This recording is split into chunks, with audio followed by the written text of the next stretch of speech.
ऐका कहाणी अधिक मासाची, आहे ही प्राचीन काळाची. आहे तिची घडण चंद्र सूर्याची, मानवंदना आहे देवदेवतांची. ही कहाणी कोणी कोणाला सांगितली ते चित्त देऊन ऐका. एकदा सर्व ऋषी मुनी तपोवनात एकत्र बसलेले होते. तेव्हा व्यास महर्षीचे आगमन झाले. ते सर्व ऋषी मुनींना संबोधून म्हणाले, आपण सर्वजण धर्माचे पालन करतोच. आपल्याला या वर्षात अधिक मासाचे आचरण करायचे आहे. ऋषींनी विचारले, हा कोणता अधिक मास? व्यास ऋषी म्हणाले, अधिक मास म्हणजे जास्तीचा महिना. वर्षाचे एकूण महिने 12, 13वा म्हणजे अधिक मास. ऋषी म्हणाले, तो कशासाठी? व्यास ऋषी म्हणाले, चंद्र सूर्याच्या गतीमुळे दरवर्षी 10 दिवसांचा फरक पडतो. 3 वर्षानंतर असा एकूण 1 महिन्याचा फरक पडतो. 1 महिना अधिक धरून कालगणनेचा मेळ बसविला आहे. हाच अधिक मास. याला पुरुषोत्तम मास असेही म्हणतात. आता सांगतो 13व्या महिन्याची कहाणी. नीट ठेवावी ध्यानी, त्याला मान द्यावा सर्वांनी, सांगितली मला नारद मुनींनी.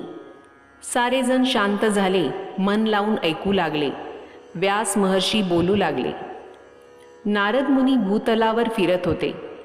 जगातील सुखदुःखांचा आढावा घेत होते. मृत्यूलोकातील माणसं नाना प्रकारची सुखदुःख भोगत आहेत, पण त्यात सुखी लोकांचं प्रमाण फार कमी आहे. त्यांचं काय बरं कारण असावं? नारद मुनी विचार करू लागले. विचार करीत करीत ते वैकुंठाला पोहोचले. भगवान विष्णू ध्यानस्थ बसले होते. नारायण नारायण असा बराच जयघोष नारदांनी केला. नंतर नारद मुनी श्री विष्णूस म्हणाले, तुम्ही सर्वश्रेष्ठ देव आहात. पृथ्वीवरील लोकांचे लालन पालन करते आहात.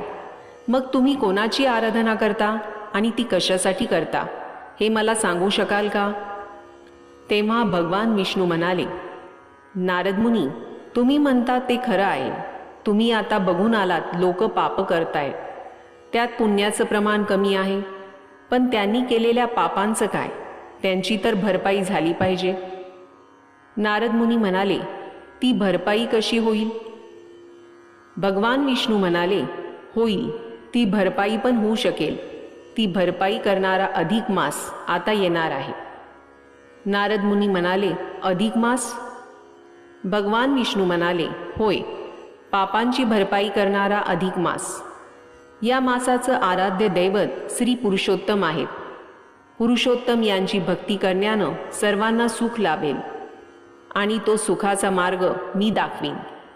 चंद्र सूर्य यांच्या गतीत फरक पडतो. त्याचा मेळ हा महिना घालतो. दर 3 वर्षांनी तो येतो. महिन्यात सूर्य संक्रमण नसते, म्हणून या महिन्यास मलमास असे पण म्हणतात. या महिन्याला लग्नादी मंगल कार्य करत नाहीत. अधिक मास दुःखी झाला.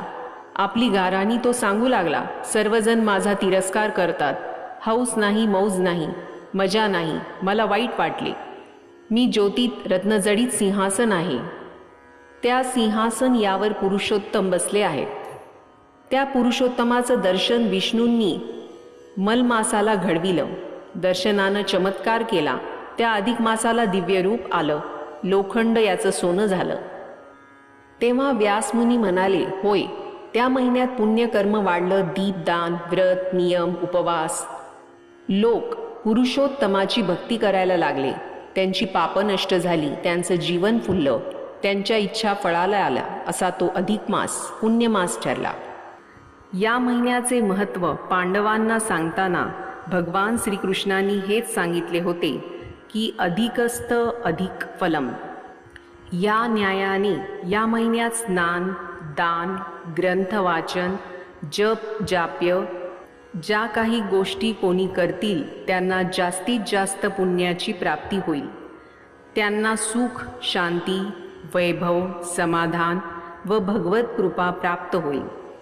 त्यांना मोक्षाचा लाभ होईल. तुम्हाला सुद्धा गेलेले राज्य हे परत मिळवायचे असेल तर या पुरुषोत्तम मासातलेच व्रत, जप, तप, नामस्मरण, उपास आणि उपासना करा. श्रीकृष्णाच्या आज्ञेप्रमाणे पांडवांनी सुद्धा हे अधिक मासाचे व्रताचरण केले. त्याचे फल म्हणून त्यांना राज्यप्राप्ती झाली. अधिक मास व्रताचे जे श्रद्धेने पालन करतात ते भगवान पुरुषोत्तमाच्या कृपेने सुखी होतात. त्यांना पुण्यप्राप्ती होते. म्हणून सर्वांनी या व्रताचे नियमाचरण करावे आणि पुण्य संचय करावा.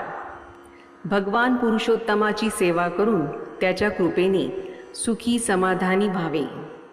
ही 60 उत्तराची कहाणी 5 उत्तरी सुफळ संपूर्ण.